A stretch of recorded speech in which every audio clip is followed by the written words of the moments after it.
Olá pessoal, olha aqui nós de novo na Squad Verso e agora nós temos um convidado super especial que daqui a pouco eu já vou começar a apresentação e que um tema que nós ainda não abordamos com tanta especialidade e acreditamos que hoje nós iremos falar bastante sobre o mundo de games relacionando com o mundo de Web3, né?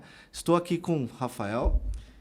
Tudo bem, Rafa? Um prazer falar e, assim, muito curioso para a gente entender um pouco sobre gamers, né? Mais um detalhe. Acho que é um tema que todo mundo conhece minimamente, né? Já jogou, tem algum histórico. Então, vamos entender um pouquinho para o que a gente consegue extrair desse nosso convidado super especial. E aí até aproveito para apresentar, né, Lucas, e peço para contar um pouquinho mais sobre você, quem que é o Lucas, né?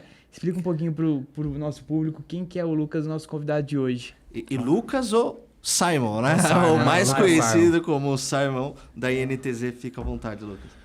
Bom, prazer estar aqui, turma aí que acompanha o Squad Verso. Então, tô aqui com dois Rafaéis, né? Rafaéis. Então, vou colocar mais Leitão fácil ou aqui. Botelho? O Leitão e o Rafael, o Leitão e o Botelho. E aí, no meu nome também é Lucas Simões de Almeida. Então, desde a época do colégio me chamam de Simon, né? Porque é Lucas Simon. Aí tinha o Simon Diz, tinha o Simon o juiz lá que apitava, todo mundo me zoava. Tenho 37, Puta, né? pode Então, crer, né? sei O lá, Simon. 25 anos atrás. Mas, basicamente, a minha história é que eu era gamer profissional, se é que pode dizer, entre aspas, profissional, há 22 anos atrás. Bem no comecinho, assim, do Counter-Strike, principalmente, né? Pô, o Counter-Strike é um jogo que existe, né, nesses 22 anos. Nessa época era na época de Lan House, eu não sei se vocês pegaram essa época, assim, né? Antes de ter a internet. Pegamos, hein? E aí eu era patrocinado, lá ficava brigando com a pessoa que queria imprimir os e-mails, né? Que não tinha computador em casa, não tinha impressora em casa, e aí nas Lan House, então era bem dessa época. E aí tem uma história aí que eu posso contar mais a fundo para vocês, mas hoje eu tenho alguns negócios em gerais digitais, né? Mas o principal negócio que eu foco aí praticamente 100% é a INTZ. A INTZ é um clube de esportes eletrônicos, né? Não tradicional. E é basicamente o clube mais intrépido do mundo, né? Então, E um dos primeiros, né? Se não o primeiro, né? Cara, assim, na minha época, lá, 22 anos atrás, existiam, né, outros clubes, né, outros times e tal. Poucos vivenciaram até agora. Eu mesmo tinha um time lá atrás, chamava Team. Sim. E aí, a INTZ existe desde 20 de junho de 2014. Então, contando um pouco da história, assim, né, do Lucas / como chegou na INTZ. Eu basicamente jogava, então, Counter-Strike, passava lá horas e horas ali jogando, né? Ia no colégio, mas sempre saía do colégio já correndo para ir Lan House treinar. E aí comecei a ficar bom nessa época. E aí a gente começou a ser patrocinado pelas Lan Houses, participar dos times. E aí quando eu tinha com 18 anos ali, tava jogando há muito tempo já. Naquela época eu ia, por exemplo, num campeonato. Jogava o final de semana inteiro esse campeonato. E quando a gente ganhava o campeonato, sei lá, o importante, você ganhava um mouse ótico, porque naquela época era mouse de bolinha, né? Então, você ganhava um mouse ótico pro 5. Que entrava aquela cera embaixo e depois Ficava limpando, era um puta processo antes do jogo. Quem não lembra, né? E aí você ganhava naquela época o mouse ótico era super caro e tal, né? E aí já brincava, cada um ficava com uma peça ou cada um ficava com um dia da semana, né? Porque o time de Counter-Strike em geral eram 5. E aí, quando eu tinha 18 anos e tal, cara, eu era super apaixonado pelo Counter-Strike e pelos esportes eletrônicos, né? Naquela época, assim, foi pioneiro mesmo, bem no começo. Em São Paulo tinha 2 divisões de regiões mais famosas, que era a Zona Sul, onde, apesar de eu ser do sul de Minas e tal, eu vi que você tem um sotaque, né? Eu sou do sul Mineiro. de Minas também. Você é de Minas? Aham. Ah, legal. Minha família é de Cambuí e de Paraisópolis. Você Legal. conhece? Conheço, eu sou de Campo Belo. Campo Belo. Um pouquinho depois, né? A gente sempre passa por ali, tem uma paradinha gostosa. Acho que coisa de mineiro, né? Mineiro que vem pra São Paulo, quando volta, sempre fala bastante das paradas, né? Que as paradas pra Minas são sensacionais. Total. E aí eu vim pra cá com, sei lá, com uns 11 anos, então eu perdi total o sotaque e tal. Deu pra perceber. Minha família voltou pra lá faz um tempo já. Legal. E aí, cara, o que acontecia basicamente? A gente tinha lá os torneios, né? Tinha os times, era bem no começo. E aí, quando eu tinha 18 anos, eu vi numa situação onde, pô, será que eu continuo jogando? Ou, sei lá, vou fazer faculdade, né? Coisas assim. Porque eu sempre tive a ideia de ser empreendedor e tal. E como era muito amador, não tinha nada, não tinha perspectiva, né? E tinha essa divisão de Zona Sul e Zona Leste. Então, em Zona Sul tinha as Monkey, Cybers e tal. Treinava na Cyber Moema, Monkey Moema e tal. E tinha galera da Zona Leste. Então, na Zona Sul saíram vários nomes super famosos, como Fênix, né? FNX, Kogu. E na Zona Leste, Gaules, outros nomes também super famosos, mas o Gaules está super em alta, é um dos maiores streamers hoje, né? Sim, total. E, enfim, aí quando eu tinha 18 anos eu estava num time, inclusive o Kogu, que é uma lenda, né? Ele foi eleito o melhor jogador do mundo e campeão mundial. Era a minha dupla na época, eu estava no mesmo time dele. E foi quando eu optei em não jogar, ele continuou jogando. Foi campeão do mundo, foi eleito o melhor do mundo. E eu me achava melhor que ele na época. Então eu sempre fiquei com uma pulga atrás da orelha. Falei, cara, será que se eu tivesse continuado, eu não poderia ter sido lá, né, um atleta profissional e vivenciar isso? E aí sim ele ganhou dinheiro, né? Assim, obviamente, comparado a hoje, que tem premiação que é de 40 milhões de dólares, por exemplo, anuais no Dota, no Campeonato Mundial, naquela época era o quê? 50 mil dólares. Mas, pô, pra quem ganhava um mouse ótico, depois de um ano tá ganhando 50 mil dólares... Tá bom, né? E aí ele fez uma carreira incrível, assim, e eu sempre fiquei com a pulga atrás da orelha. Falei, cara, preciso eu, né? Mas beleza. Aí eu fui estudando, fiz faculdade e tal, mas sempre voltado a trabalhar. Então, meu primeiro emprego, assim, mais voltado com a minha trajetória, que é a marca digital, foi na TAM. Eu entrei para fundar, como estagiário, mas fundando com uma equipe, o marketing digital da TAM. Legal. A gente montou o primeiro e-commerce mesmo, assim, bem estruturado e tal. Fiquei lá 5 anos, saiu fazendo a primeira venda no Twitter. Então, foi bem legal essa trajetória na TAM, porque eu aprendi bastante. Inclusive, era promovido sempre, tal. Então, assim, com 23 anos, eu acabei saindo num cargo legal já. Fui para Claro para montar o e-commerce lá. E aí, tava com uns 24 anos já brigando por cargo de diretor e tal. Aquele crescimento exponencial. Daí, assim, cara, depois você tá ali especialista gerente. Você vai para diretor, acabou a vida, né? Não Já é grande era. ainda, você tipo, tem que estar super focado 24 horas e tal, se quiser continuar crescendo. Pô, eu com 24 anos, assim, tava super jovem ali para conseguir essas posições. Eu falei, peraí, tá muito rápido isso aqui. É o que eu quero, mas tá muito rápido. Vou fazer um mochilão. Pus na cara, vou fazer um mochilão. Planejei uns 3 meses, fiz um mochilão de 1 ano, vendi tudo que eu tinha. Puta, viajei o mundo inteiro. Só que antes de embarcar, eu fiz uma entrevista para uma empresa espanhola e tal. Assim, tava tirando lá 14 vistos, tava planejando a viagem. Chegou um momento que tava assim, 2 semanas para viajar. Não tinha mais nada para fazer, não tinha trabalho, não tinha nada, ficava jogando ali e tal. Eu falei, cara, vou fazer essa entrevista. Foi uma entrevista super legal com o dono da empresa, uma empresa que tinha acabado de abrir o IPO numa bursátil, né, numa secundária lá da Espanha. E, pô, foi animal, porque eu tava estudando, assim, fazer um mochilão, né? Além de tirar os 14 vistos, eu fiz pular de paraquedas, mergulhar, fiz aula de idiomas. Tipo assim, eu treinei pra, tipo, ir numa guerra, assim, né? Numa guerra que era um mochilão sozinho, porque, cara, sei lá, qualquer coisa que pudesse acontecer, eu perdi o passaporte com os 14 vistos, acabou a minha viagem. Então, assim, era uma guerra mesmo, assim, de como me defender se acontecer alguma coisa. Eu me preparei pra caramba, porque eu fui sozinho, né? Sim. E aí, enfim, fiz a entrevista, cara, foi super legal a entrevista. Fiquei viajando, puta, foi fantástico essa viagem. Tipo, aí podia ser outro podcast, todas as histórias que aconteceu, assim, imagina, foram 10 meses no total. Mas antes de embarcar, eu fiz a entrevista e os caras ficaram durante um mochilão inteiro fazendo proposta. Ah, não, achei um cara aqui, então não precisa mais. Falei, tá bom, tô viajando aqui e tal. O cara voltava, e não deu certo, cara, tal. Porque naquela época, isso faz o quê? Eu tô com 37, 14 anos atrás, 13 anos atrás, é difícil, ainda mais uma empresa startup e tal, precisa ter captado na bursátil 80 milhões de euros. Os caras ainda estavam na expansão, era difícil achar um profissional de marketing digital naquela época que entendia, né, do que eu entendia. E aí os caras fazendo proposta, até que eu tava assim no mochilão, 10º mês, já tava vendo o Arco de Triunfo na 15ª cidade. Para mim tudo é igual. Já não queria ficar viajando para outro país, todo um trabalho assim. Falei, cara, aceito a proposta, que era basicamente ficar 3 meses lá na Espanha e depois voltar pro Brasil para cuidar da América Latina dos caras, né, aqui do Brasil. E aí fui para lá, bem brasileiro assim, né? Lá eles têm jornada intensiva, 2 horas de almoço, enfim, tem toda uma história. Eu chegava um pouquinho antes, fazia 1 hora ali na academia, almoçava rápido e tal, depois ficava um pouco trabalhando mais meia horinha. Puta, virei um ícone lá, o cara, o presidente me amava e tal. Me dava lá o carro dele pra viajar. E acabei ficando 3 anos lá quase. Então foi muito legal, porque primeiro essa é a minha trajetória, Mas né? 3 anos na Espanha. Na Espanha, mas deu mais ou menos 3 anos. Mas foi na época da crise, que tava da Grécia e tal. Sei. Então, assim, começou a rolar muita xenofobia, porque, pô, da minha idade, eu tava com, sei lá, 26, talvez, 25.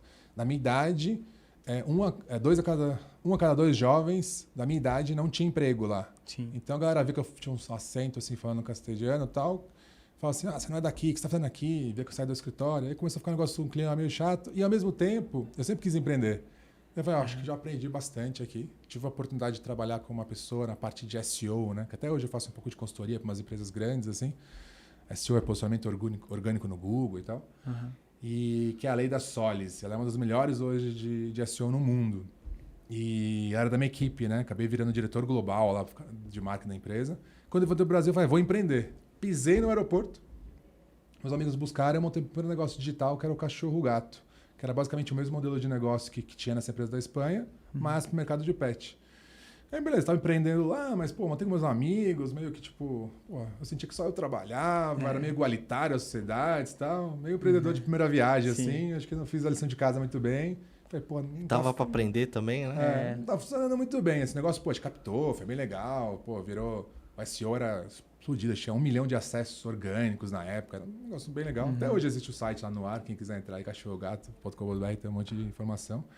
E foi mais uns 3 anos empreendendo, que eu estava meio assim, que surgiu a oportunidade de entrar no mundo dos esportes eletrônicos. Né? Mas antes você parou, cortou todas as... Porque assim, por mais que você tinha como hobby o game, né? Mas aí você, né, surfando essa onda, aprendendo, etc., a sua conexão, ela continuava com a questão do game? Ou você largou totalmente até de jogar, né? Você tinha aqueles momentos seu também? Como que era? Porque depois você voltou e aí, tipo, Cara, até os 19, assim, eu jogava Counter-Strike bastante, todos os dias. Mas realmente é um negócio assim que, pô, é uma paixão / vontade de ser o melhor quando você entra no servidor, né? Bem competitivo. Acho que empreendedor é competitivo no geral, quem trabalha, assim, que quer galgariar, né? A empresa a posição de liderança, ele é bem competitivo. Então eu tinha isso muito. Então foi uma escolha que eu fiz de, pô, não ficar jogando tanto porque eu queria ser o melhor naquilo. Não dava pra ser o melhor naquilo ou melhor trabalhando. Eu acabei ficando bastante no trabalho. Mas eu acompanhava bem pouco, muito pouco o cenário, com os amigos que ainda jogavam, me falavam, tal. Vi que o Kogu foi campeão mundial, e aí fiquei com a pulga atrás da orelha. Você nunca convidou ele para uma partidinha? Ele jogava muito melhor que eu. Ele continuou jogando, né? Sim. Jogava muito melhor hoje. Joguei recentemente, inclusive, com ele, e ele foi da NTZ, uma época. Foi da NTZ? Acabei contratando ele para jogar, depois de ser influenciador. Então, um cara super próximo, super amigo aí. E assim, eu jogava pouco. E não acompanhava tanto. Então, na minha percepção, ainda era o mouse ótico quando você era campeão, né? E aí, mais ou menos em março de 2014, dando um pouco de linha do tempo aí, né? A gente fundou a NTZ em 20 de junho de 2014. Em março de 2014, estava negociando um novo aporte na NTZ. E aí foi com uma pessoa, falou para outra, enfim, falaram, olha, tem um cara que ele quer fazer um negócio que tem a ver com games e esportes eletrônicos. Fala com ele aí.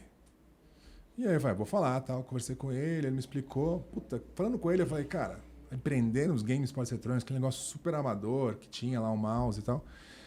Foi daí, eu falei, tá, vamos no evento conhecer então como tá. A gente foi numa XMA na época, lotado, sentei no chão, passa um jogador, todo mundo gritando o nome dele, rasgando camiseta. Eu falei, cara, que isso, né? Tá acontecendo? Porque eu não tava acompanhando desse nível, assim.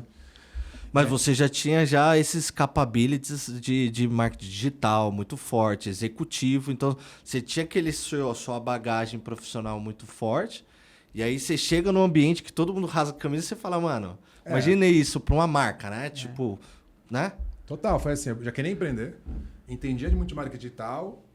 Quando eu vi aquilo, eu liguei um pouco dos pontos, que é, pô, é um esporte. Pegar uma comparação com futebol, né?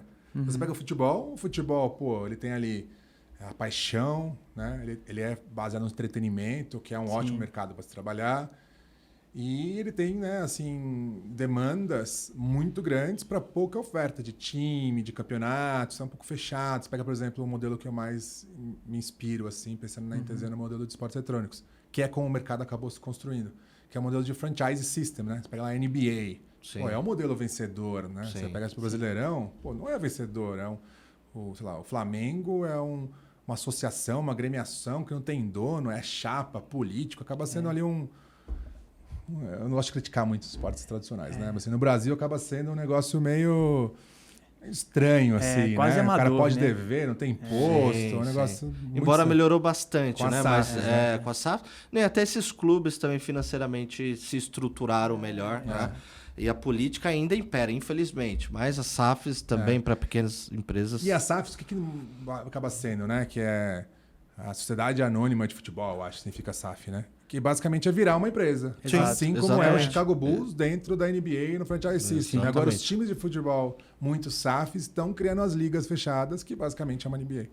Então, assim, o modelo da NBA é o modelo que eu sempre inspirei no entretenimento. E eu via que isso dava para fazer dentro dos esportes eletrônicos lá em 2014, ainda que não tinha nada de falar disso. Mas depois eu vou contar um pouco a evolução, vai ficar mais claro para quem não conhece como que é o modelo de negócio dos esportes eletrônicos.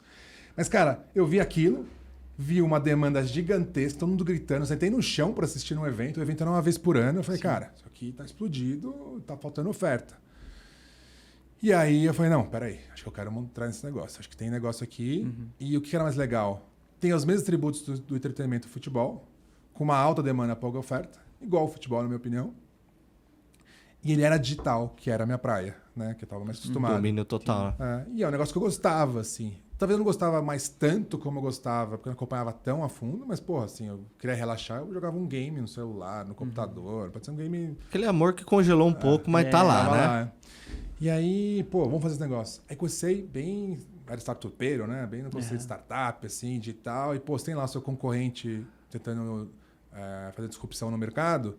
Você pega seu concorrente, você senta com o cara e troca uma ideia. Falando assim, e aí, o que você está fazendo? Não conta o segredo, mas você meio que colabora, porque pode ser uma joint venture, um compra o outro. Tem esse lance De fortalecer em grupo, né? Porque você tem que construir o mercado, né? Total. Então, para construir o mercado, você tem que estar meio junto com o seu concorrente. E eu já vim com essa pegada, por ser de marketing digital, e já estar empreendendo nesse mundo, assim, né? Eu fazia a mentoria já na Aceleratec, na época, que agora é a Ace, uma das principais aceleradoras, né, na América Latina, se não a principal. E então, eu estava bem envolvido ali. Cara, comecei a bater na porta dos times que existiam na época, ninguém abriu a porta. Ninguém, assim, ninguém... Não, você é um time concorrente? Nunca. Não vou falar com você. Eu falei, cara, que estranho esse mercado, né? Começando já assim. E aí ninguém quis falar com a gente. Para não falar ninguém, uma pessoa quis, que na época ele era mais empreendedor do que streamer, que era o Gaules. Então o cara sentou com a gente, trocou uma super ideia e tal. Depois ele ficou um pouco puto, porque a gente acabou não fazendo nada com ele, assim, não pagando a consultoria dele e tal. Foi uma ideia inicial, descobrimento, né? Mas enfim, acabou dando muito certo para ele. Sim. O cara tá explodido aí, super parceiro. E aí, cara, a gente foi e falou, não, vamos montar a NTZ com base no que tem na internet. Isso foi um problema, porque o que estava na internet era tudo mentira. Tipo assim, falava assim, salários são de R$3 mil. Não tinha nem contrato os times profissionais com os jogadores. Era tipo assim, na época que eu cheguei no mercado, era meio trabalho pegando um escravo, assim, né? O cara tinha uma casa que morava os jogadores, tinha comida e acabou. Não tinha salário, não tinha nada. O cara jogava lá 24 horas por dia no time dele, né, com a imagem dele. Eu falei, nossa, aqui tá bagunçado. Tinha aquele mundo ainda das bem amador, mansões, né? Que a galera fala, né? A mansão. É super recente isso, né? Faz uns recente, 3 né? anos, né? Pela pandemia que surgiu. Mas tinha umas casas legais, os times tinham uma estrutura legal. Mas assim, era super amador, super amador.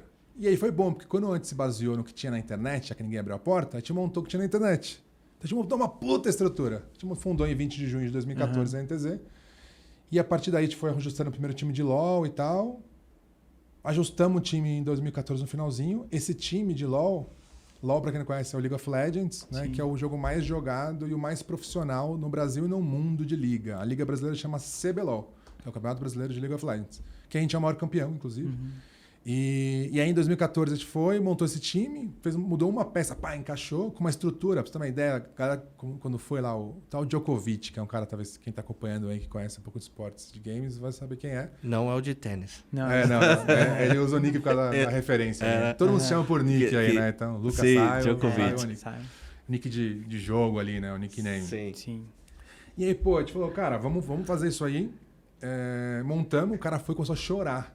Assim, ele entrou na estrutura, começou a chorar. A gente falou, cara, o cara tá chorando, tá ruim a estrutura. Ele falou, nunca vi isso aqui, isso tal. Então o que a gente construiu era uma puta estrutura já, de fora, assim, internet de backup, pô, era uma cobertura, assim, 2 andares, um pro cara treinar, outro pra dormir. Né? Super legal pra época. Aí, beleza. Montamos a estrutura, em 2015 a gente foi campeão do primeiro CBLOL e a gente ficou 2 anos sem perder com esse time. A gente começou a entrar em outras modalidades, Counter-Strike, que tinha na época, Dota e tal. Em 2016 a gente ganhou todas as modalidades, foi campeão brasileiro em todas as modalidades, e aí a NTZ deslanchou. Mas aí já tinha aquela estrutura de participar também do Mundial, já tinha uma certa organização? A gente foi no Mundial algumas vezes, a gente foi 5 vezes campeão do CBLOL, e toda vez que você ganha o CBLOL, você, se é o primeiro split, ou seja, a primeira parte, né, do primeiro trimestre, assim, como se fosse o paulista, né, carioca, mineiro, e depois tem o brasileirão. Nos esportes tem 2 brasileirões, né? Não tem o regional, porque como é digital, nossos torcedores não são de São Paulo, apesar da nossa estrutura lá em São Paulo. Os torcedores são do Brasil, do mundo. Já quebra a barreira, já. Então, A gente foi para os mundiais e tal, e é isso, né? Aí trazendo um pouco da NTZ como negócio, o pessoal que está acompanhando. Basicamente é um clube de esportes eletrônicos. Então são esportes não tradicionais, mas ele tem muita semelhança com, por exemplo, o Flamengo. Então, a gente sendo um clube de esportes não tradicionais, a gente tem várias modalidades. Então, o Flamengo, Clube de Regatas Flamengo, ele começou com as regatas, né? Era a primeira modalidade lá, o remo.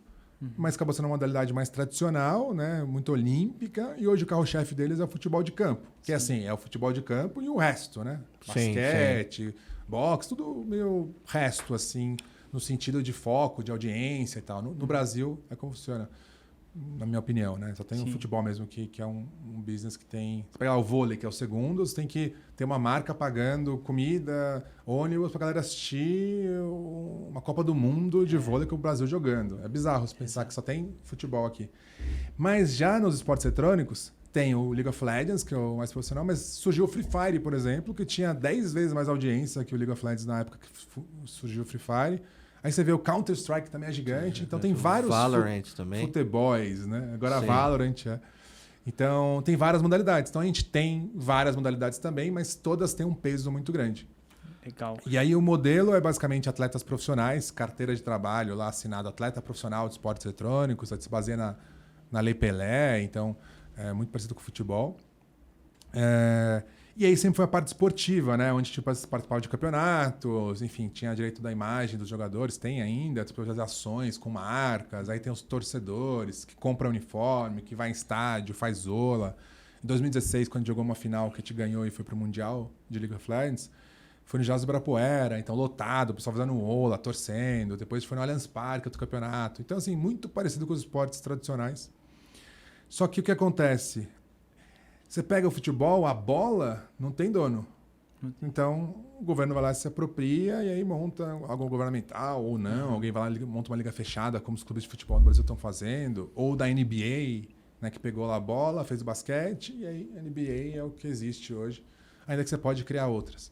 Isso acontece nos esportes eletrônicos. Existe um dono, que é quem desenvolveu o jogo, que é chama de desenvolvedor, é o publisher em inglês. Sim. Então, a publisher ela tem o direito global do jogo e ela organiza os torneios. Então, pegando...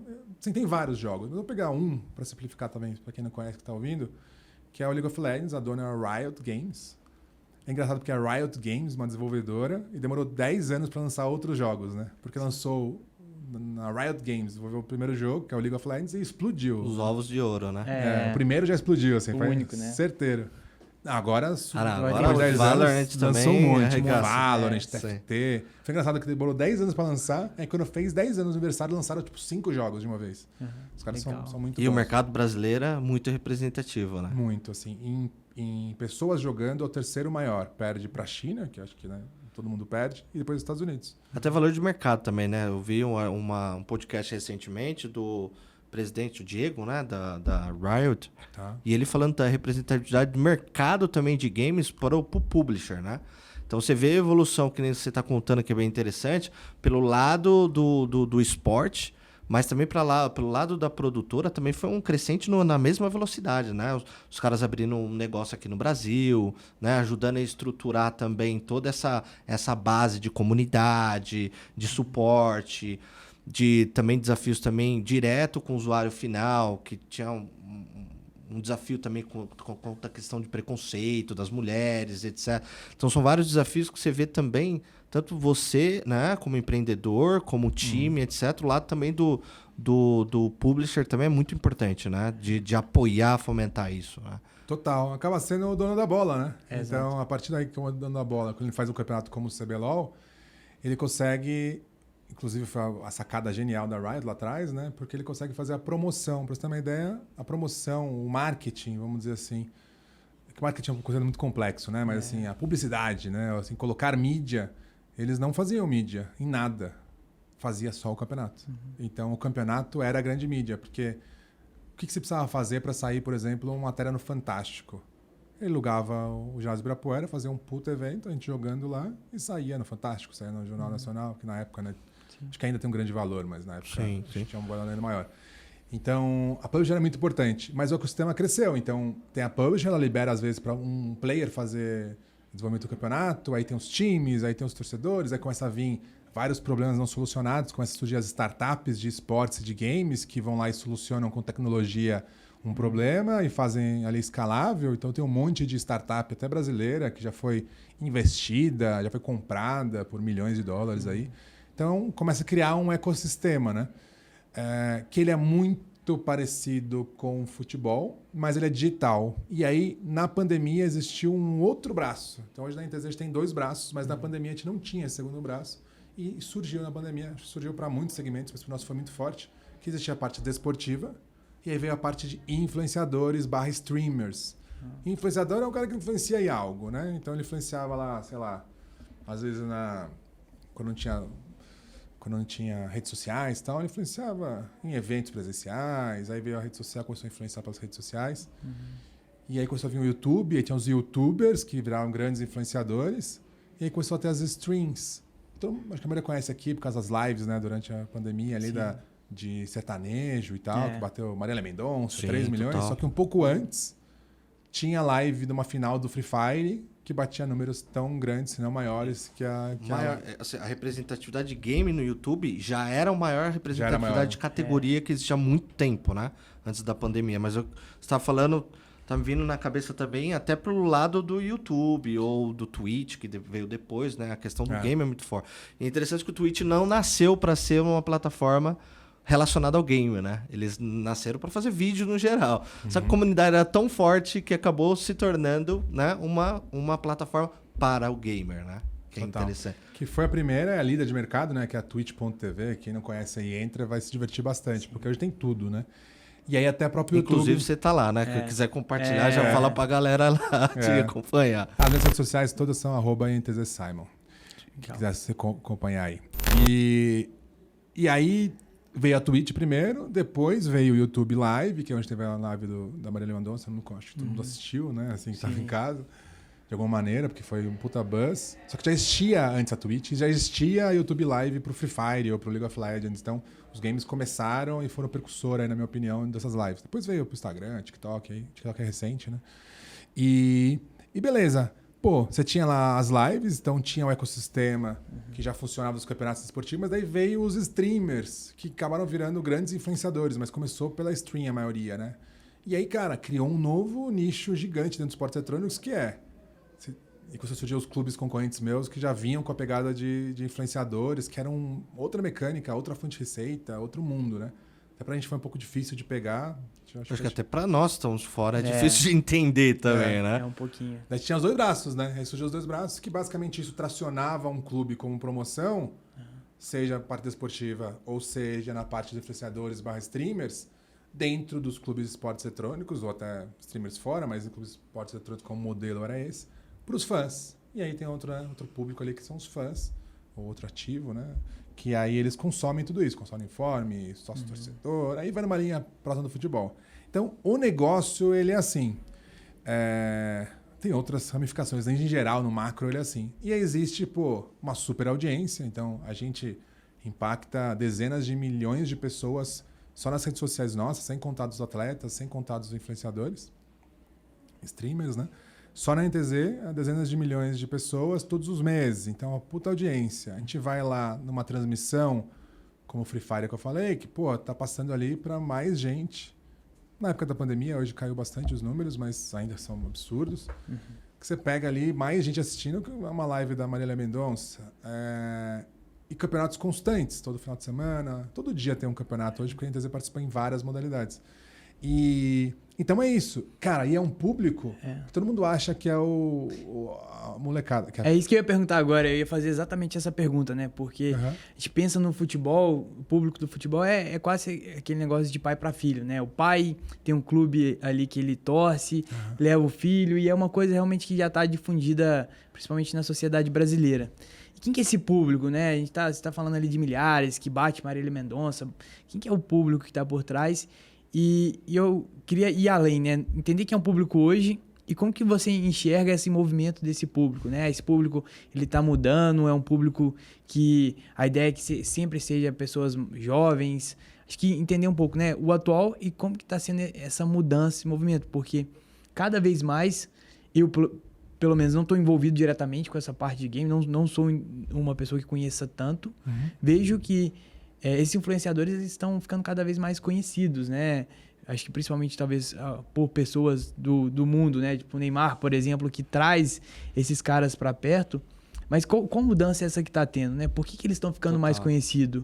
O que tá pelo por trás tempo, disso, né? Porque se a gente for falar, 2004, né? Quando você começou a empreender, 2004 para cá passaram gerações X, Y e agora tá vindo a geração Alpha, né? Então eles veem o game, né? E trabalham o game de maneira diferente. Tanto que você falou, antes era o game para o esporte, né? Aí depois o game para influenciador, começou a se destacar mais. Como que tem Agora essa... é game pra cultura, né? É uma cultura ser gamer, né? Mas assim, eu jogava Counter-Strike na época de Lan House. Então eu tenho 37 anos. Eu sou um gamer. Eu sou uma pessoa que consome conteúdo game, que joga, etc. Tem pessoas que jogavam antes da época de Lan House, jogavam nos consoles, que também é gamer, às vezes com 40 anos. Até mais, né? Então existe o público ele é muito grande. Nas pesquisas, lá em 2014, falava que era de 13 a 25 anos. Esse era o público-alvo, assim, né? A galera que consumia. Na evolução é muito engraçado, porque na época os jogos que existiam, ele era mais ou menos para 13 anos a porta de entrada, no Counter-Strike, por exemplo. Mas começou a surgir Minecraft, que já era um pouquinho antes, 9, 10 anos. E aí surgiu um recente chamado Roblox. Não sei se já viram esse negócio. Assim, é criança de 4, 5 anos consumindo o tempo todo, cara, uma plataforma de jogos, de games, totalmente, né, assim, igualzinho que a gente tem para público mais velho. Então você começa a ter gente de 5 anos, 4 anos consumindo games. E aí um parênteses que é super importante. O game é uma indústria gigantesca, maior que música, cinema juntos. Então ela é gigantesca. Que é basicamente ali você joga algo. Então, pegar, por exemplo, a minha mãe. Minha mãe jogou numa época Candy Crush. Então ela é uma... um mercado gigante também de celulares. Quem já jogou, uma brincadeirinha ali e tal, você vai pulando de fase. E paga por isso também. E paga o tempo todo, né? Se quer vida, paga. Quer dar, paga. E um game gigante. Ele é um game, né? Ele é um jogo. Quando você pega a minha mãe, a minha tia, mais 2 amigas dela e coloca numa roda e todo mundo tem que chegar até a fase 10 mais rápido, vira um esporte eletrônico. Porque você está ali, esporte o que é, né? Toda atividade que ela é física, mental, ambos. Isso é um esporte, está na parte jurídica, no conceito, no dicionário e tal. Então, quando você pega ali o esporte mental, como os esportes eletrônicos, você coloca 4 pessoas jogando game, ele vira um esporte. Foi assim que começou lá, se não me engano, foi aqueles jogos, não somente o jogo agora, mas foi aqueles jogos de fliperama. Sim. Aí você colocava vários fliperamas e via quem acabava mais rápido a fase. Eu colocava um só e via quem fazia o tempo mais rápido. Isso era fliperama era um game, você colocava todo mundo para jogar ali, quem era mais rápido era um esporte eletrônico. Então começou, sei lá, acho que 80, 70, década de 70, 80. Eu tô tentando lembrar também. Fugiu, é um Space Invaders, eu acho. Acho que é esse. Eu vi no Netflix, inclusive, assim, tem um negócio bem legal. Mas enfim, por que eu contei essa história toda? Porque, game sports, esse parênteses, essa diferença, acho que é importante. Eu tô mais no mundo dos esportes eletrônicos, desse segmento. Porque nos games tem os jogos que são lá de console, que você senta sozinho e fica se divertindo. Eu não gosto muito de games, pra ser sincero. Eu gosto mais da parte competitiva do esporte eletrônico. E aí, cara, você tinha todo esse público que era antes 3 a 25 anos e foi evoluindo nos últimos 8 anos, né? Então você tem 8 anos. Hoje você tem um público super forte no Roblox de 5 anos e tem a turma que tinha 25 anos, 13 a 25 anos, que continuou jogando. Que hoje tem, sei lá, 8 anos depois, 13, então 21 a 32 anos. Então o público é muito maior hoje. E toda essa galera, essa geração gamer, tem 2 coisas importantes. Uma, sempre foi um pouco marginalizado, né? Então, o gamer era, sei lá, um nerd, trancado no quarto escuro, comendo Doritos e tal. Na vida, ter que trabalhar. Meio numa linha lá atrás do futebol, né? Para de jogar aí a pelada no campão e vai estudar. Isso continuou durante muito tempo nos games. Assim como o surf e o skate. Acho que os 3 têm muita semelhança. E aconteceu, você começou a ter campeão brasileiro mundial de surf, de skate e de games, de esportes eletrônicos. Então, esses 3 mercados estão muito em alta E a turma é muito protecionista com isso, porque todo mundo era taxado de nerd, tá na Futura, e agora que está dando certo, a comunidade ela é muito junta, dos 3 cenários. Isso para a marca é muito legal, porque quando você entra, uma marca entrando no segmento, essa marca ela consegue, às vezes, virar até o que a gente chama de meme, assim, né? Vira, por exemplo, uma escola de línguas, fugiu agora, a FISC. A FISC entrou lá no comecinho, em 2014, com patrocínio. Quando alguém está falando inglês hoje, numa transmissão e é brasileiro, todo mundo do chat começa a colocar FISC. Cara, faz 8 anos, até mais que isso acontece. Então, a comunidade ela é muito receptiva para as marcas que entram para ficar e tal. É uma oportunidade legal. E o segundo ponto você tem ali esse mundo de games e esportes eletrônicos, esse público gigantesco, que é um público que a gente chama de AD-Block. O que é isso? Sei lá, eu ainda, né? Eu sou gamer, mas eu sou talvez também entre outras tribos, assim, né? Outros públicos. Então, eu assisto um pouco de TV ainda que a maioria das TVs que eu tenho acesso, elas estão conectadas no meu computador. Um gamer, alguém de 13 a 25 anos no geral, até época de Roblox, cara, tá no celular, tá no iPad, tá no computador, olha a TV que tá ligada no computador dele, então ele escolhe as coisas, e quando ele vai na Twitch, no YouTube, ele usa um programinha que chama AD-Block. Então eu chamo da direção AD-Block. Que, cara, você como marca, é impossível você conectar com ele. Por quê? Porque ele bloqueia tudo. Ele tá no Netflix. Da maneira tradicional, obviamente. Da maneira tradicional. E aí quando você tem um time, como você tem um campeonato, ele fica assistindo o meu streamer, ou o meu atleta jogando, ou um campeonato, ele fica assistindo 8 horas. E aí, tá bom, mas eu vou lá na Twitch e faço uma propaganda, eu vou no YouTube e faço uma propaganda. Não. A propaganda ele põe o AD-Block, você não vai impactar ele. Você vai até pagar por isso, né? Porque o AD-Block é um programinha bem chato, assim, para as plataformas, né? Porque ele bloqueia, mas ele roda no trás, então você está pagando por uma coisa que ninguém está vendo. Ninguém tá vendo. Mas quando você está lá com a NTZ, fazendo um projeto, colocando o logo no uniforme, que é commodity total, mas fazendo um projeto super elaborado, um projeto no metaverso, um projeto focado em conversão, em CPA, tudo isso, ainda mais na NTZ, né, para ouvir marca digital, a gente tem esses produtos super avançados por ser um esporte do digital e que ele transcende o AD-Block. Por quê? Porque a gente faz nativamente, a gente faz na hora da transmissão nossa, na hora da transmissão do campeonato e por aí vai. Então, o mercado de esportes é um mercado difícil, complexo, mas ele é gigantesco no número de pessoas que consomem e é uma geração que hoje as marcas não estão conseguindo atingir, elas nem sabem, porque o AD-Block não deixa de rodar o negócio. E uma coisa que a gente sempre comenta aqui, né, Rafa? Todos os episódios nossos de metaverso a gente traz esse tema, que é a questão da comunidade. Eu acho que você deixou bem claro, né? O gamer, né? O game dessa forma também, ele acaba sendo comunidades, né? Os times, eles viram comunidades onde as pessoas se identificam com aquilo e realmente é como se fosse um time de futebol. Porque a comunidade, ela serve muito para essa conexão, né? Se você pensa, por exemplo, a gente nem se conhece. Se você falar que torce pro Cruzeiro, eu já automaticamente vou me conectar a você, porque a gente tem uma coisa em comum. Sim, ou se você joga LOL... Não, sai com o uniforme da NTZ na rua, a pessoa te para no metrô e fala, nossa, eu sou NTZ também e tal. Exatamente. E isso é muito forte, né, essa questão da comunidade. E pensando um pouco nessa marca, né? Um time hoje, por exemplo, uma marca, ela vai... muitas vezes ela escolhe o time, que é o time daquela região que ela quer entrar, ou tem alguma conexão ali, que seja alguma interação. Como que uma marca hoje ela pode escolher um time, né? E como que se diferencia os times? Por que ela escolheria, né? Que é o mais importante que você falou, um desafio que é legal, que é você sai do modelo tradicional, que vai lá, o Flamengo ainda continua vendendo exposição, né? Da camiseta, etc. Tem aquele modelinho ainda tradicional preguiçoso, que o Adblocker vai lá e também começa a atrapalhar esse jogo. Como é para você convencer, né? Marcas, né? Grandes marcas, inclusive, porque vocês têm grandes patrocinadores que, aqui, ó, NTZ tem uma comunidade forte, sabemos trabalhar a comunidade, sei que vocês, inclusive, trabalham também bandeiras, né, relacionadas a LGBTQIA+, trabalham com várias outras bandeiras. Como que é você como NTZ, posicionar ou criar valor para uma marca?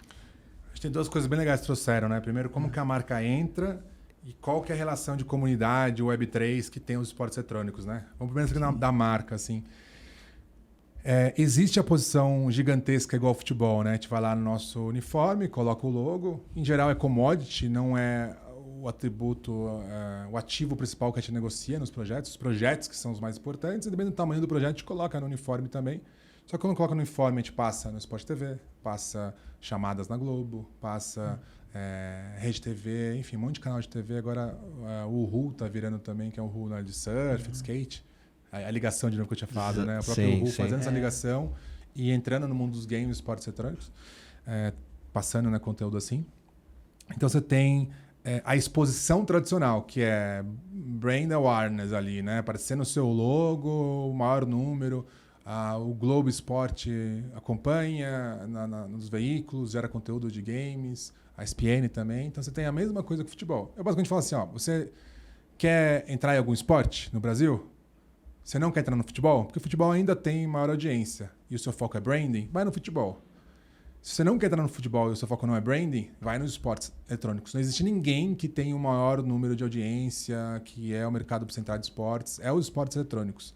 Obviamente, talvez o público, você quer, sei lá, um campeonato de boccia porque o seu público é mais que joga boccia. Pode ser, aí beleza. Mas assim, o público de 5, né, que entrou no Roblox ali, né? Vamos pegar de 13 a 32 anos, o esporte certo é o esporte eletrônico. E aí, entrando a marca, tem o lance do brand awareness, mas pode fazer outras coisas. Experiência. Então, a gente tem, por exemplo, o centro de treinamento, que é um espaço em Perdizes, aqui em São Paulo, tem 1.000 metros quadrados, 4 andares, acontece tudo lá, os treinamentos, os eventos para 100 pessoas, a gente pode fazer experiência, assistir, fazer um campeonato lá dentro.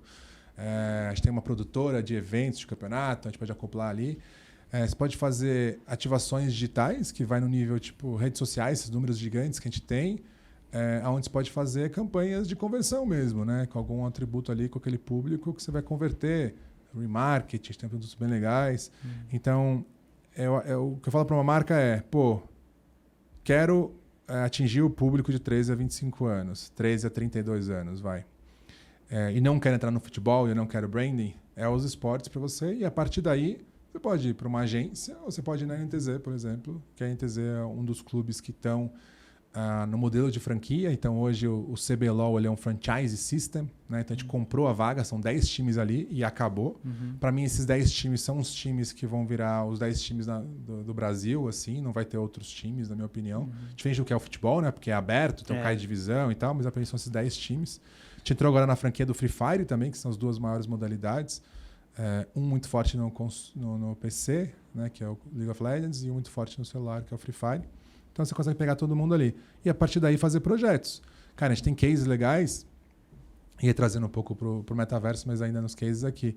A gente tem cases bacanas de, case de conversão em evento. Então a gente vai lá com uma turma de influenciadores de gamer, leva troféu, tal, cuida de um stand no evento para fazer venda. Então a gente chama a galera para ir lá e faz venda. Fazer uma campanha interligada com a campanha de TV. Então, uma marca que faz, claro, o nosso patrocinador, né? Então ele quer continuar a campanha que ele faz na TV, nos meios tradicionais de comunicação, para essa geração de block. Então ele vai lá e traz a mesma mensagem com a NTZ, porque o público é gigantesco, é quando você consegue atingir. Então tem essa parte de marcas. E aí vem um pouco na parte de Web3 também. Cara, assim... Entrando no Web3. Entrando no assunto. Galera na expectativa aí já para ouvir, chegou... Cara, é muito louco, assim. Vocês veem nos podcasts, estão acompanhando aí e tal, né? Acompanha já o podcast, então talvez entrou muito mais no tema, né? Então vocês podem ter bastante informação nos outros episódios. Aqui. Acho que esse é o 8º. Não, aqui vai ter bastante ainda. Mas assim, qual que é o link dos esportes na Web3, né? Por exemplo, quando a gente ganhou o Campeonato Brasileiro lá, uma vaga, né? Do Counter-Strike, que isso é muito louco pra mim, né? Porque... eu amo Counter-Strike, é o meu primeiro jogo, tá? Eu gosto dos outros também, jogo, mas Counter-Strike pra mim é o mais incrível. E, a gente foi pro Mundial, que chama Major. Quando você vai pro Mundial, a NTZ foi lá. Isso é muito louco, porque no futebol, você tem o Campeonato Brasileiro, você joga lá o Mundial, né? Que é um campeonato com 4 times, um negócio super... O futebol ele é muito regionalizado, né? Agora, você pega os esportes eletrônicos, quando você ganha o Campeonato Brasileiro, o time que ganhou, ele representa o Brasil no mundo. Então, quando eu ganho lá o CBLOL, 5 vezes campeão, toda vez que eu ganhei, eu representei o Brasil na Copa do Mundo, e a Copa do Mundo eram os times das regiões. Diferente do futebol, onde tem a Copa do Mundo, tem o Brasil, pega um jogador pingado ali e tal, é um time que não tem muita sinergia, com só nome famoso. É um futebol de qualidade, mas assim, é um modelo que para mim não faz sentido como time. E eu acho que o modelo dos esportes ele é muito mais interessante, porque você pode fazer vários campeonatos internacionais e tal. Então, ou até mais times representando. Então, no Major de Counter-Strike, a Copa do Mundo Counter-Strike, são vários times do Brasil representando o Brasil jogando essa Copa do Mundo. E aí que entra um pouco do Web3 na minha visão, né? O que acontece no jogo do Counter-Strike? Você tem lá o jogo, e aí você paga o jogo para baixar e tal, e você vai jogando. Só que você tem uma arma que ela é padrão. Aí você quer colocar uma skin, um NFT, né? Aí um NFT mais amplo. Você vai lá e você pode dropar aquele NFT numa caixa, você abre a caixa e sai lá uma skin para sua arma, para sua faca e tal. Ou você pode comprar no mercado ali, criado secundário ali dentro. Isso existe há, sei lá, 7 anos já. Então foi legal que a NTZ jogando a Copa do Mundo, todo mundo que joga o Major, o logo da NTZ você pode comprar e colocar na arma. Então imagina para mim que que já são os valores do Web3, bem legal. Você vai lá e você compra e tal. Você não tem só ID único e tal, que acho que é a diferença quando você vai para NFT, mas tem aquilo de ter a arma ali que você quer pôr do seu jeito, uma skin que você comprou e coloca na arma. E pra mim, na NTZ, eu tenho lá minhas armas com o logo da NTZ. Então, assim, com realização, em todos os jogos que a gente compete hoje, a gente foi para a Copa do Mundo, de alguma maneira tem a marca da NTZ dentro do jogo para sempre, né? O League of Legends tem 12 anos, então a gente está para sempre nas próximas décadas dentro do jogo. Isso é muito legal. Mas bacana. Então você tem essa pegada já de NFT, vamos dizer assim, né? Da compra e venda da sua arte, do seu ID único e tal. Então isso já existe há muito tempo. E é legal que você fala, que você reforça, desculpa te interromper, mas é algo que você falou aqui que a gente debate muito, né? Que o Web3 não trouxe esses valores. Na verdade, ele só fortalece ainda mais esses valores. Que nem você falou, a questão da customização, a importância de quem entender o que é uma skin, né? Por isso que a relação do game com o Web3 é muito forte, né? Daí você falou, esse já foi um prazer, né? Que já foi cumprido naquele momento que era o Web2, né? Há muito tempo, e que reforça esse modelo de customização, de fazer parte da coisa, né? A gente sempre fala muito isso, que a gente vê isso no Web3, mas, cara, isso já acontecia antes. Eventualmente, como nós estamos modelando isso para outros modelos como NFT, que vai estar relacionado à criptomoeda, etc. A gente leva para outros mundos, mas você vê como não estamos inventando a roda. Muitas vezes a gente só está criando maneiras de contar uma história de uma maneira mais fluida, né? Você pega o blockchain ali, ele traz essa nova tecnologia que você está aplicando coisas que já existiam, talvez coisas novas também, mas o NFT ele vai um pouco nessa linha, né? Ele é o peer-to-peer e tal. Então você tem essa tecnologia deu para mim um avanço que ainda não foi aplicado, porque quando você fala de NFT games, né, tem um monte de scams que aconteceram e tal. Bastante já. Que é normal de qualquer segmento, né? Quando você fala na web, começo da internet, ali de escada, de 56 KB, você ficava de madrugada, que era mais barato e tal, pra quem pegou essa época. Você recebeu uns e-mails ali, eu tenho uma câmera gravada, você tem que passar um dinheiro aqui nessa conta, senão eu vou pôr na internet. Você fala, caramba! Ferrou. Então tinha os golpes do início da internet de escada. Assim como vai ter qualquer tecnologia nova, como o que aconteceu, né, com o NFT Games. Mas o NFT Games, pra mim, cara, é uma coisa que já existe, né, com outro nome, que é isso que eu estava explicando no Counter-Strike, ou do próprio League of Legends também. O League of Legends ele é grátis e ele fatura bilhões de dólares por ano no mundo só com as skins, que é NFT ali. A diferença é que você não tem a propriedade única, né? Não tem um blockchain por trás. Mas tem ali, né, a própria Mas tem o melhor, que você falou, você tem a comunidade quem se interessa, né? Total. Mais do que o bloco. A gente costuma falar que tipo, todo mundo fica muito pensando na questão de tecnologia. Eu não vou empreender, e você é um grande empreendedor, né? Você, né, empreendeu em vários tipos de categoria, mas assim, eu não vou empreender porque eu acho que essa tecnologia está longe. Mas na verdade é muito o que você fala, né? Como eu enxergo aquilo que é palpável, que não é a tecnologia só, mas o que eu vou vender, né? É uma skin, é uma customização. Quem é minha comunidade, né? Quem que tá aderente àquilo ali? Porque o restante, se é NFT, metaverso, etc., ele vai se encaixar naturalmente. Vai se encaixar. Né? Vai ter uma solução, né? O lance da internet. Quanto tempo demorou para você fazer o tal do sharing economy, né? Criar Uber, Airbnb, que você pega duas pontas ali, um tá procurando lugar para dormir ou um carro para se transportar e o outro tem o carro, o outro tem um lugar para dormir. Quanto tempo demorou pra galera sacar isso aí e começar a criar as plataformas de sharing economy, que hoje tem para tudo, né? Tudo que você quer fazer tem alguém que está buscando, que está oferecendo e essa tecnologia se conecta. Então, a tecnologia blockchain ela está sendo muito preliminar ainda. Então, existe uma possibilidade de você empreender aqui absurdo. É uma nova tecnologia que você pode trazer em qualquer segmento. Então, eu acho que o NFT Games tem muito o que acontecer e vai acontecer. E o lance da comunidade também é um negócio muito forte, porque, por exemplo, hoje você pega lá o Bored Apes, né? Então, o que é o benefício? Você compra lá o seu NFT, né, de milhões de dólares e tal, mas não é sobre o NFT só, é você participar daquela comunidade, né? E para você participar, você tem que ter aquele NFT, e a partir daí você entra, parece bobeira, mas você entra num Discord, onde tem ali, me contaram que quando você entra, tem umas pessoas imitando macacos e tal, assim, né? Você fica todo mundo gritando e tal, então... Assim, o Discord em si não é um negócio, que incrível, mas tem os eventos exclusivos, onde você vai ter acesso quem tem lá o NFT de 1 milhão, que, jogador de futebol, cantor famoso. Então você acessa uma comunidade super exclusiva. E é legal que o Discord ele é gamer, né? Ele nasceu no mundo dos games, dos esportes eletrônicos, então a NTZ tem uma comunidade do Discord há muito tempo, que fica os torcedores ali conversando em grupos, etc. Então, para mim, os games e esportes eletrônicos, ele é muito próximo do que é o Web3, do que blockchain pode proporcionar. Só falta alguém realmente construir algo que se conecte. Eu acho que o tempo vai trazer isso. E, principalmente, se eu fosse empreender na Web3, eu iria para algo de games e esportes, porque está muito conectado, está muito próximo. Então, para você ligar os pontos ali com a tecnologia e criar uma nova sharing economy conceitual, né?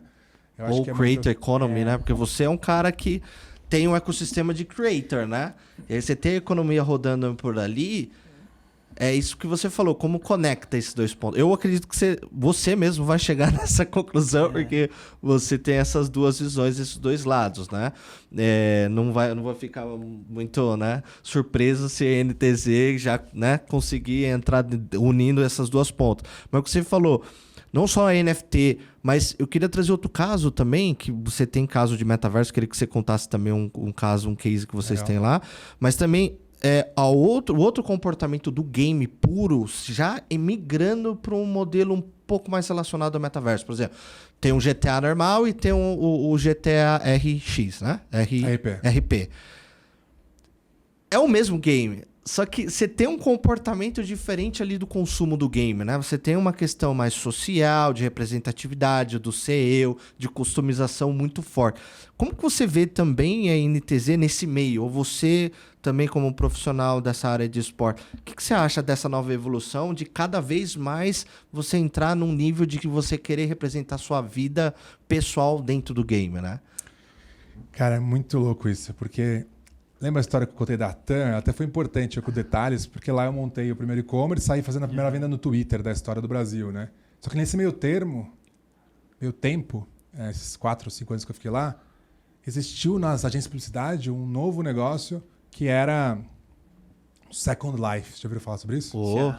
Second Life. 2002, eu estava lá na TAM, e aí surgiu uma plataforma que era um Second Life, uma plataforma, um game, onde você era um bonequinho, que você andava numa cidade construída lá, e a gente construiu no Second Life, nesse metaverso, de 2002. A gente construiu um stand assim, da NTZ, as pessoas iam lá e ficava voando, assim, era podre a tecnologia, porque não tinha tecnologia ainda. Mas já tinha o conceito em 2002 e várias marcas investiram, um monte de case, um monte de barulho e tal. E a TAM também entrou nessa época, eu participei desse projeto e conduzi, inclusive, lá em 2002.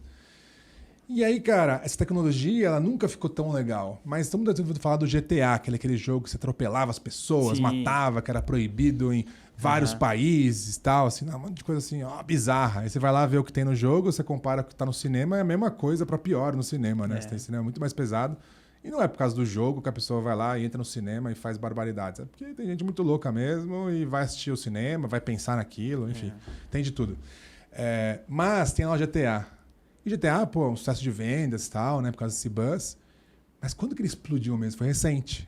Porque o GTA, pra quem nunca jogou, é uma cidade que você vai construindo missões e tal. Você é um bonequinho, entra num carro, faz umas coisas. As pessoas pegaram essa plataforma, essa tecnologia e construíram um mundo onde cada bonequinho é uma pessoa na casa dele e entra lá num servidor, todo editado, onde você vive uma vida lá.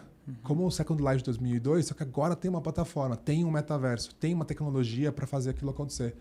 Então a gente tem uma cidade, é muito engraçado porque tinham jogadores que ficavam nessa cidade jogando de 12 a 14 horas todos os dias. Nossa Ou seja, Senhora. ele era, por exemplo, lá, o cara que cuidava de uma hamburgueria. Então ele ficava agitando a hamburgueria, conversando, tal, jogando o jogo. Então, na verdade, o cara mais vivia a vida. Né? Tem 24 horas por dia, ele ficava 14, então ele mais vivia a vida na nossa cidade do que a vida verdadeira, né? Que nem filme mesmo, isso já acontece hoje cada vez mais. E tem essas cidades. Então a gente tinha lá uma cidade no RP e a gente foi procurado por uma agência. E aí isso é um pouco, né, marcas, como que pode trabalhar no mundo de game sports? Tem um monte de jeito. Mas agências tradicionais, eu não conheço nenhuma que eu posso falar hoje que fala, cara, essa agência entende de games sports, fez coisas legais. Mas eles têm cases muito bacanas que colocam lá e ganham prêmio. Inclusive, esse case que eu vou contar de ganhar um prêmio. Mas eles vão e procuram a NTZ.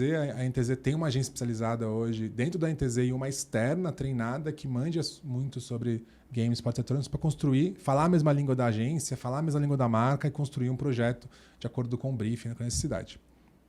E a gente foi procurado e falaram, pô, foi a Macan, né, via... esqueci o nome agora de uma agência de influenciadores, também super forte. Mas daqui a pouco eu lembro. E eles procuraram a gente e falaram, olha, tem o farofa da DK, gigantesco, nas redes sociais e tal, só que a gente está no meio da pandemia, então não dá para fazer a festa, né? Enfim, não é seguro, não é certo. Dá para gente fazer no metaverso? Dá, vamos construir. A gente pegou a nossa cidade ali, construiu uma ilha, tinha até Dark Room, né? Que tem um Dark Room que é famoso na farofa da DK. A gente construiu no metaverso essa festa, patrocinada pela AliExpress, chamava Farofa do Ali. Isso tudo no metaverso com a base da plataforma do GTA, que chama GTA RP, né? Que é roleplay. Você vai lá e vira um personagem, você vive esse personagem, às vezes 14 horas por dia, todos os dias, como esse caso que eu contei dessa pessoa. Não era mais de uma pessoa, na verdade. E viviam na cidade ali fazendo o trabalho. E essas pessoas participaram. Todo mundo que participou, a gente convidou famosos que streamavam. Então, assim como a festa da DK, né? Que é só famoso, influenciador, nós eram famosos streamers. Todo mundo estava streamando a festa, inclusive a DK, a gente foi lá no Rio de Janeiro, criou um avatar igualzinho dela no metaverso. Ela entrou ali na festa como a anfitriã, igual a festa dela mesmo, e todo mundo ficou streamando a tela, inclusive ela. No caso dela, o jogo é um pouco complexo de movimentar, assim, né? Que tem que ser um pouco gamer. E ela não manjava tanto, a gente contratou um ghost avatar, né? Uma pessoa, deu para ela os comandos, ela falava assim... vem cá que eu vou te beijar. O cara lá fazia o comando e beijava a pessoa. Entrava no Dark Room e fazia a bagunça. Tudo streamado. Cara, foi uma puta ação, assim, bateu todos os indicadores que a gente precisava, assim, 4, 5 vezes, de venda, de tudo mais. E a gente acabou ganhando um F Awards, que eu não vendo no mercado de publicidade, apesar de ser de marketing. Não sabia o que era, falaram que é um puta prêmio de inovação e tal. E não tá linkado só à criatividade, tá ao negócio também, que é legal. Negócio. Não, vendeu pra caramba, assim. O AliExpress bateu acho que foi 4 ou 5 vezes que legal. A meta que eles tinham, que era Por super isso agressiva. ganhou. Por isso que a gente ganhou, né? Aí você não sabia que tem a ver com venda? Esse é um tipo de prêmio que ele não valoriza só a questão criatividade, é muito importante. Tá. Mas a aplicação da criatividade e tecnologia ao negócio. Então você tem que apresentar resultados. Então, você já falou, né? O principal motivo... Cara, então assim... Pô, é um podcast, né? Você fala que eu posso falar bastante. Eu vou falando. Com certeza. Ô, Simon, acho que Mas até aproveitando disso, né? Claro. Desculpa te interromper. Não, beleza. Mas a gente está falando ali de uma experiência imersiva, né? Muito próximo ao metaverso. Hoje, por exemplo, acho que a pergunta vai ser muito focada no futuro ali do empreendedorismo no mundo gamer, mas já trazer alguns cases que tem no presente, saber se hoje, né? Pelo desconhecimento, não sei se já tem uma aplicabilidade no mundo gamer, no mundo game já tem alguém fazendo. A NBA essa semana, não sei se você chegou a ver, Rafa, ela lançou a possibilidade de que você escaneie seu corpo e durante o jogo você substitua um jogador por você, né? Você tá ali, uma experiência imersiva. Eles têm a possibilidade também, na época da pandemia, de você ver o jogo ali, realmente o jogo real time, você tá como se estivesse na arquibancada. Hoje, por exemplo, quando a gente fala desses jogos, que são jogos ali acontecendo em tempo real, existe alguma experiência das pessoas conseguirem assistir de dentro do jogo? Então, por um exemplo, né? Tá ali jogando CS. Ela não tá com a arma, ela não vai ser alvo, né? Mas ela ser ali um figurante ou ter uma plateia acompanhando. Já existe alguma coisa nesse sentido de trazer uma experiência muito mais imersiva para quem está acompanhando, não só através de de streamers, né? Não através só de lives, mas realmente algo que a pessoa ela tenha uma interação, uma imersão sobre isso. E pensando nessa possibilidade, o que mais você enxerga que o mundo game ele consegue evoluir dentro dessa... acho que dentro do mundo de negócio, né? De empreendedorismo. A partir do momento que talvez que você traga as pessoas para dentro, aí a gente vai discutir 1 milhão de possibilidades que dá para surgir. O que mais você enxerga, né? E isso já existe ou não existe ainda, essa imersão? Cara, eu tenho eu brinco, né? Bem nerd geek aí, né? Parafraseando Thundercats, né? Que é a visão além do alcance. O que eu vejo do futuro? Então, se existe tecnologia, cara, eu já vi vídeo na internet, nunca testei. Assim, o que existe você vai lá e coloca uma realidade, né, um óculos da vida, e você vê lá um bem famoso, né? Que você vê vídeo viral no vídeo vertical no Instagram, no TikTok lá, que você vê a pessoa põe um óculos, tá numa montanha-russa e cai, o cara cai, né? Então, existe essa tecnologia, existe do óculos e tal. Eu já vi coisas tentando imitar o Counter-Strike, que você tá com óculos, e aí você vai andando e vai meio que andando como se fosse um boneco. Mas não existe algo que funciona, na minha opinião, ainda. É mais ou menos como o NFT Games, né? Assim, um negócio meio... mostrando onde pode chegar. Mas assim, eu particularmente nunca testei nada que fala, caramba, tá pronto uma tecnologia assim. Mas uma visão um pouco que eu tenho do futuro do games, dos esportes e dos esportes tradicionais, inclusive. Então, o da NBA já é um uso da tecnologia digital para o esporte tradicional. Mas como eu enxergo? Já assistiram Player One, jogador número 1, que é do Steven Spielberg e tal? Sim. Cara, aquele filme pra mim é... Tirando a parte meio pra vender, né? O filme, que é o negócio tudo sujo e tal, que vai lá, o cara lança um negócio e todo mundo para fazer um negócio. Então recomendo esse filme pra caramba, quem quiser entender essa visão que eu vou trazer agora. Todo episódio a gente cita um pedaço. Então, aquilo pra mim é o que vai acontecer com os games, os esportes eletrônicos, os esportes tradicionais e a realidade aumentada, tudo junto ali. Então, vamos lá. O que você tem hoje? Tem um óculos, tem lá o Nintendo Wii, que não sei se você jogou lá o negócio de vôlei. Faz assim, então você tem as mãos já. Pra quem acompanha o Mark Zuckerberg, né, ele tá postando todas as fichas lá, tendo um monte de problema e tal, mas tá lá o meta, ele vai nessa linha, né? E eu acho que ele vai vencer essa corrida, na minha opinião. Mas, enfim. Então, você tem a partir do momento que você tem ali o movimento da mão. Você coloca uma esteira, que nem o Player One, um negócio que funciona, que você anda pra frente, aí você anda pra frente, anda pro lado, anda pro lado. Então você consegue ter... Porque hoje você tem que andar e você vai bate a cabeça na parede, né? Agora você tem uma esteira ali que você consegue ir pro lado, caminhar, correr e tal. Tem as mãos, tem o sensor dos pés e tem o óculos. Você tá na realidade... Você é um avatar, você mesmo, né? Que nem o filme do Avatar. Inclusive, você entra numa máquina ali que você se movimenta. Então, você pega do Matrix também, que já... No Matrix também, Só que ali, nesse caso, você vai estar se movimentando, né? Então vai ser o esporte eletrônico, na minha visão, ele vai virar um esporte físico e mental. Mas tudo bem, é outra discussão também. E aí você tem um maluco que é o Mark Zuckerberg, né? Que está à frente do Meta. E você tem o Elon Musk, que é o maluco que vai lá e criou a Starlink. Para quem não conhece, Starlink basicamente são os satélites que ele lançou lá para várias coisas. Uma deles, você, em vez de ter internet de escada, internet por fibra, agora você tem uma internet por satélite. Então hoje, quando eu vou jogar no Brasil contra alguém lá na China, fica 400 de ping, 500 de ping, ou seja, fica impossível jogar, porque você tem lá a fibra e a velocidade do som ali, né? Da luz, do som e tal, que é o máximo que você pode chegar, sei lá. Você demora para chegar até ali, porque você tem que atravessar um continente. A partir do momento... O que o Elon Musk está prometendo com o Starlink? Que eu achei que já ia lançar, mas ele sempre faz isso, né? Vai ter isso, o Starlink. Total. Ele nunca fala quando. O robôzinho lançou lá, tá travado ainda. Mas eu fui um dos primeiros do Brasil a comprar lá para a NTZ, que eu falei, cara, eu vou conseguir jogar então com os melhores do mundo que estão na Coreia, na mesma velocidade, como eu treino o cara que está, às vezes, sei lá, no Nordeste ou aqui no Sudeste com a mesma velocidade, lá na Coreia, então eu não preciso mais fazer os bootcamps de treinamento. Então eu não preciso ir até a Coreia para jogar um campeonato mundial ou para treinar com os melhores. Eu posso fazer isso aqui do Brasil jogando com a Coreia. Então, Starlink é incrível. Fui primeiro fazer o cadastro, quando saiu, zoado. Você está funcionando no rural e tal, mas é muito louco, porque qual que é a promessa e vai funcionar. Só vai demorar um pouquinho a tecnologia. Em vez de você fazer a transferência de informação por cabo ali, por fibra, né? Transcontinental, pelos oceanos e tal, para chegar na China, acho que por aqui é mais rápido, né? Na Coreia, você vai fazer por satélite. Então ele não dá a volta, ele bate e bate. Então ele é muito mais rápido. E aí você consegue jogar no futuro de igual para igual. Aí beleza. Então você tem ali é uma conexão que você consegue jogar ou se conectar, conversar, jogar, qualquer coisa, na mesma velocidade de alguém que está do lado do mundo. Beleza, resolve um problema de tecnologia. Aí você tem a esteira, bem Player One, né? Você tem a esteira, tem o óculos, tem tudo. Então você consegue fazer um Counter-Strike que você joga andando, tal, bem físico. Então você consegue fazer um campeonato mundial, porque a publisher é o dono, então ela comanda tudo. Cada um no seu país, sem precisar se encontrar. Então você pode ter, em vez de campeonatos regionais, nos esportes eletrônicos, só campeonatos mundiais o tempo todo. Boa. Então já é uma visão assim. Aí, como que evolui isso mais ainda? Esportes tradicionais. Então você tem a tecnologia da esteira. Em vez de você estar todo o time de futebol num lugar e tendo que jogar, porque futebol você tem que ir regionalmente, né? Você vai jogar numa cidade, você vai outra cidade, outro estado. Então, assim, é uma puta logística.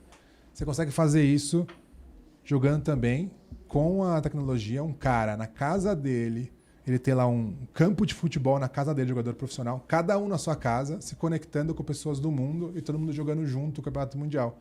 Então, na minha visão, os esportes eletrônicos vai ser a evolução do esporte tradicional também. E você vai ter Copas Mundiais o tempo todo com as pessoas ou na sua casa ou nos Quebrando barreiras. Quebrando barreiras. Essa é a minha visão assim, E para evolução. mais democrático, né? Assim, pelo que você estava falando, fica muito mais democrático, né? É uma coisa que é bem interessante, tem um cara aqui que eu sigo bastante, que ele é especialista em game, que chama John Radolf. É um cara que só estuda games e agora tá mirando mais para a questão do metaverso, né? Legal. E aí tem uma teoria que é muito fácil de a gente identificar com tudo que você falou agora, né? Que é interessante, que é a tecnologia né, que está surgindo hoje, todas, elas bebem muito do game em vários fatores e não é só tecnologia. Então, por exemplo, você tem uma evolução que a Meta, eu acredito que ela sofre tanto justamente porque ela não era grande especialista em game, se tornou a grande especialista em realidade virtual comprando a óculos, mas ainda sofre muito com isso. Você tem a Microsoft compra a Activision, né? Comprou também a Blizzard, se não me engano.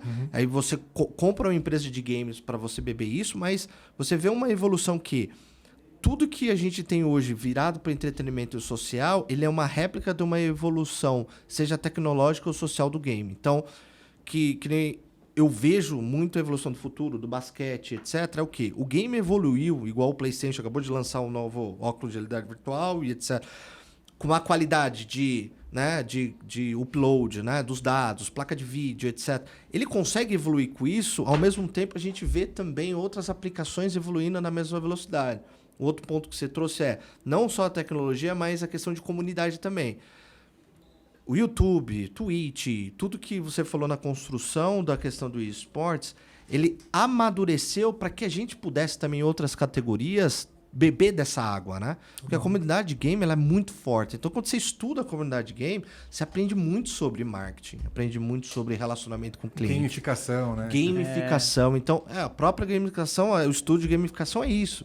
Então, você vê como o game ele permeia uma evolução em muitas outras áreas, né? Então eu vejo uma oportunidade grande para hoje quem está empreendendo em esportes, quem está empreendendo com game, etc., para uma evolução, por exemplo, para o próprio metaverso muito forte. Grande parte dos profissionais são de games que estão migrando para essa área, né? Então, o que você falou é um ponto positivo. Eu me vejo muitas vezes também dentro do Player One, né? Do jogador número 1. Porque eu acredito no mundo cada vez mais ser gamificado, e ser gamificado você aplica o que você falou, esportes. Eu tenho também disputas, o próprio Player One, ele é baseado em disputas. Total. Quem é o melhor, quem ganha o prêmio máximo. Então, é muito legal que eu vejo a evolução, que você falou, bem, bem forte nessa união, né, da água que é o game. Né? Eu acho que tá muito próximo, cara. Só não pode virar já que a gente tá parafraseando filmes, né? Não pode virar o Idiocracy lá, não sei lá como pronuncia, que é com o Adam Sandler.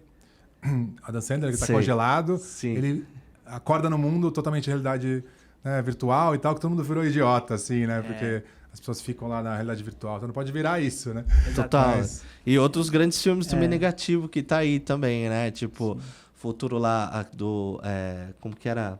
Com o Arnold Schwarzenegger. Não, era com o Sylvester Stallone, o Detonador. Tem não. o Black Mirror também, que Black Mirror. traz algumas coisas. E eu acho que, aproveitando, né? Esse último agora, ele dá medo justamente porque tudo que a gente tá falando, ele pode ser realidade, ele vai ser realidade, né? Exato. E assim, eu acho que até aproveitando esse tema, né, até pra gente ir fechando o episódio, eu acho que um ponto que a gente sempre traz aqui, que é sobre o impacto das tecnologias na sociedade.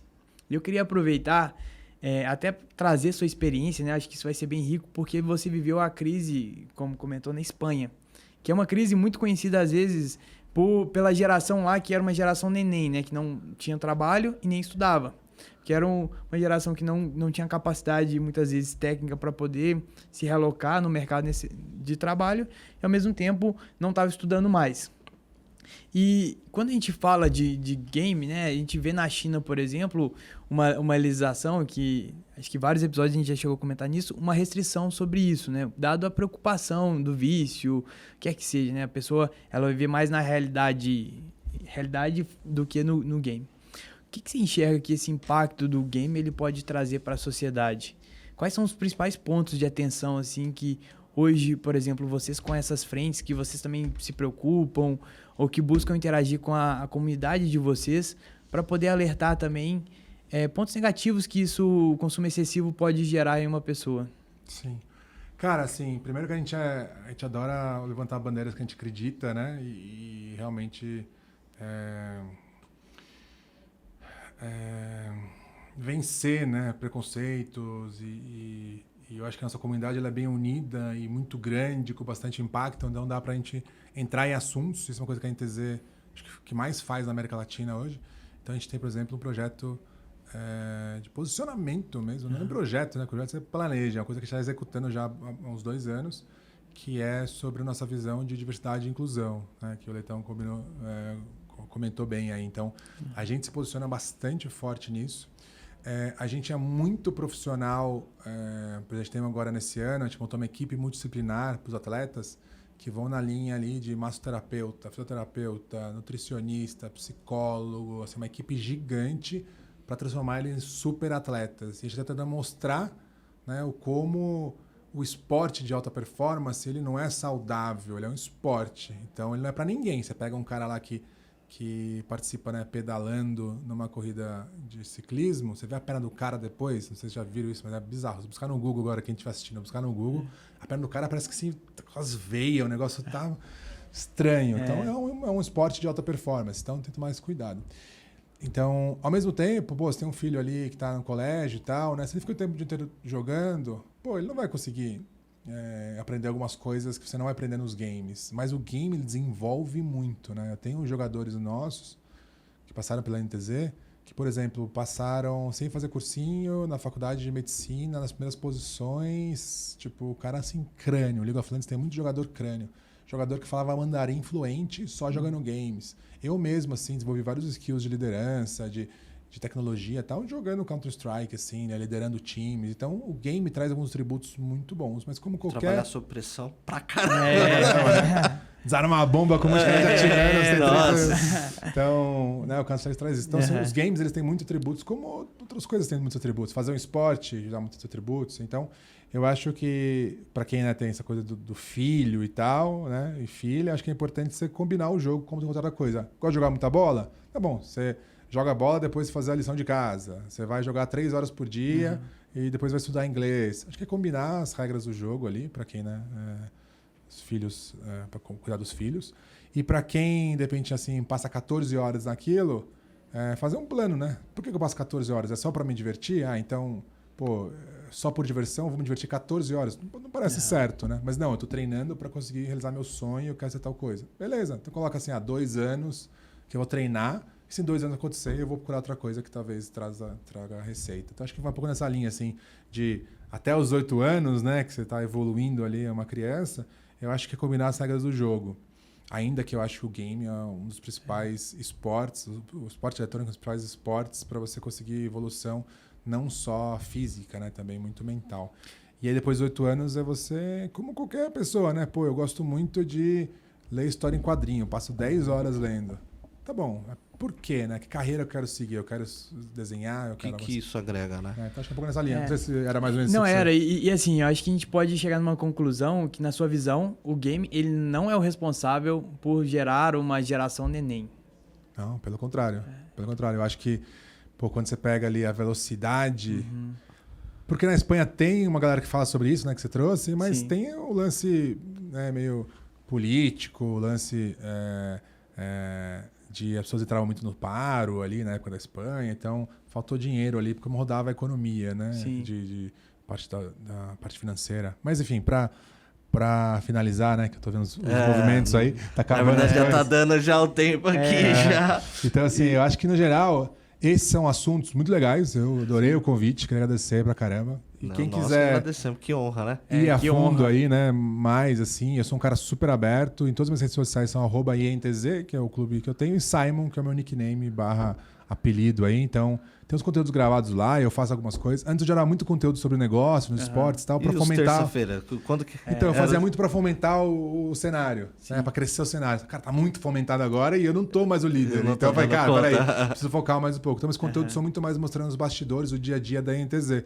Então, mas tem conteúdos antigos na internet, buscar meu nome lá, vai encontrar. Show de bola. Legal. Brigadão pela sua participação aqui, por compartilhar essa história maravilhosa, né? Eu espero que deve ter agregado bastante para muita gente que quer empreender ou que vive do esportes, né? Que vive de games e relacionando com o nosso mundo agora que nós temos discutido bastante, né, Rafael? No metaverso. Agradeço bastante aí pela sua participação. Quem sabe futuramente a gente volta com outras grandes histórias aí que eu tenho certeza que vão vir. Obrigadão. Tem que voltar pra falar do mochilão, né? A gente não pode Exatamente. esquecer. Tem que Com voltar certeza, pra gravar com um certeza. podcast só sobre isso. Exatamente. Mas beleza, muito obrigado, Simon. Realmente Valeu, foi um um prazer. prazer. Valeu, Obrigadão. cara. Obrigado. Tchau, tchau. Tchau, tchau.